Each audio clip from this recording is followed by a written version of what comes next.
czas na nieco zmian w ogrodzie i może trochę fioletu? Ten odcinek będzie poświęcony wrzosom, roślinom, które nieodłącznie kojarzą się z jesienią. Czas je posadzić. Ja przygotowałam sobie glinianą doniczkę, która nieraz mi się w takiej kompozycji sprawdziła. Doniczka ma spore otwory i zawsze przez nie ucieka mi na początku ziemia. Ja wkładam ręcznik papierowy na dno. Woda spokojnie przez niego przesiąknie. Taki ręcznik bardzo szybko później się rozkłada. Żeby wrzosy rosły zdrowe i długo były ozdobą jesieni i zimy, ważne jest podłoże, które im dajemy. Podstawowym wymogiem dla tych krzewinek jest kwaśna gleba.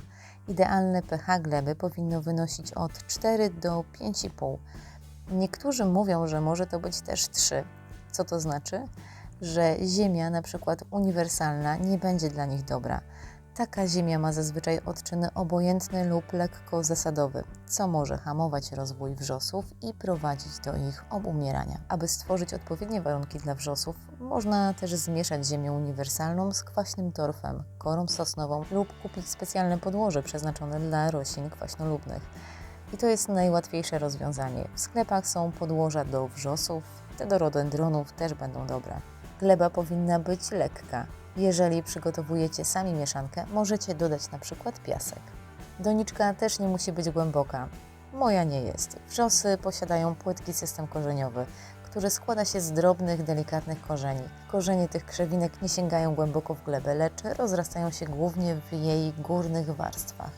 W płytszej doniczce będzie Wam łatwiej ich nie przelać. Nadmiar wody im nie służy. One nie tolerują zalewania i mogą chorować w zbyt mokrej glebie. Ja, zanim wyciągam wrzosy z doniczki, delikatnie ją ugniatam.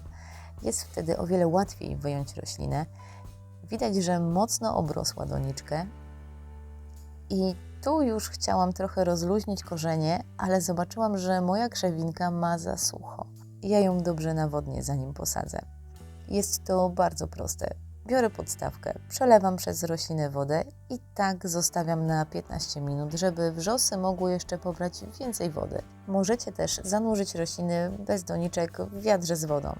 Tak na chwilę. Zobaczycie, jak bąbelki powietrza uciekają. Podlewanie roślin przed posadzeniem zdecydowanie Wam polecam. Ten prosty zabieg zapewni im lepszy start w nowym miejscu. Nawodnione korzenie są bardziej elastyczne i szybciej pobierają wodę z gleby, co przyspiesza proces zakorzeniania się. Dodatkowo dobrze nawodniona roślina jest mniej narażona na stres związany z przesadzaniem.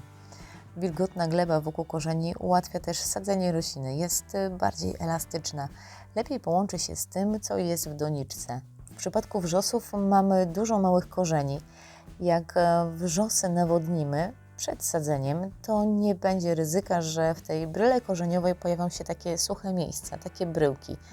A sucha ziemia nie pobiera też tak mocno wody. Ja sobie na początku przymierzam rośliny. Zanim wsadzę wrzosy, to dość mocno rozluźniam system korzeniowy. Dzięki temu korzenie mają szansę na lepsze rozrastanie się w nowym podłożu. Rozluźnione korzenie lepiej przylegają do gleby, co ułatwia też pobieranie wody i składników odżywczych. To pozwala roślinie równomiernie się rozrastać. To teraz czas na sadzenie. Głębokość jest kluczowa.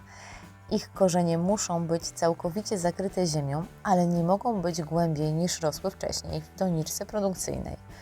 Ważne jest, aby szyjka korzeniowa, czyli to miejsce, gdzie korzenie łączą się z pędami, znajdowało się na poziomie gruntu. Zbyt głębokie posadzenie wrzosów może prowadzić do gnicia rośliny, a zbyt płytkie do wysychania. Ja na koniec delikatnie ugniatam tą nową ziemię. Chcę, żeby ziemia osiadła i lepiej przylegała do rośliny. I jeszcze raz delikatnie podlewam. Tutaj nie chodzi o to, żeby dać im więcej wody, ale chodzi o to, żeby wyeliminować takie puste przestrzenie, które zapewne są w ziemi. Dzięki podlewaniu ziemia osiądzie i nie będzie w niej takich kieszeni powietrznych. Na razie wygląda to tak. I to nie koniec. Mamy mech, będę dekorować. Taka warstwa ściółki to coś naturalnego dla wrzosów. One są z lasu. Mech będzie taką warstwą, która spowoduje, że ziemia nie będzie tak mocno przesychać i nie będzie się też tak mocno nagrzewać teraz. Jak zrobi się chłodniej, to będzie to taka kołderka. Ja układam to bardzo luźno, bardzo niedbale. Nie chcę, żeby to była gruba warstwa. I tak przyjemnie zielono się zrobiło. I jeszcze jedna rzecz. Bo jak las, to też szyszki. Ja kilka szyszek ułożę, żeby tak ożywić troszeczkę tą kompozycję. Z czasem wrzosy się rozrosną i zasłonią całość, ale na razie będzie to tak przyjemnie wyglądało. Jak dbać o taką kompozycję? Wrzosy mają bardzo płytki system korzeniowy. Je trzeba podlewać regularnie, zwłaszcza w czasie upałów i suszy. Ale nie trzeba tego robić codziennie. Lepiej jest je przesuszyć niż przelać. To, jak często będziecie musieli podlewać, to zależy od doniczki, w jakiej są posadzone i jaka jest temperatura. Moje wrzosy postawiłam w półcieniu. One też powinny Wam dobrze rosnąć na stanowiskach słonecznych. Czy dać nawóz, czy nie? Ja nie daję. Trzymam się zasady, że w pierwszym roku roślina wszystko, co potrzebuje, dostała u producenta.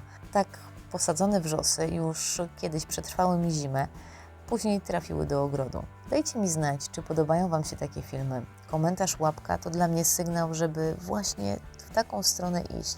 Kanał jest młody i cały czas się zastanawiam, co Wam się najbardziej podoba, o czym chcielibyście posłuchać i co zobaczyć. W przyszłym tygodniu przygotuję Wam poradnik, jak wybrać zdrowe wrzosy i wtedy podlinkuję Wam też ten film w opisie tego filmu. Jeżeli macie też jakieś pytania, napiszcie. Do zobaczenia!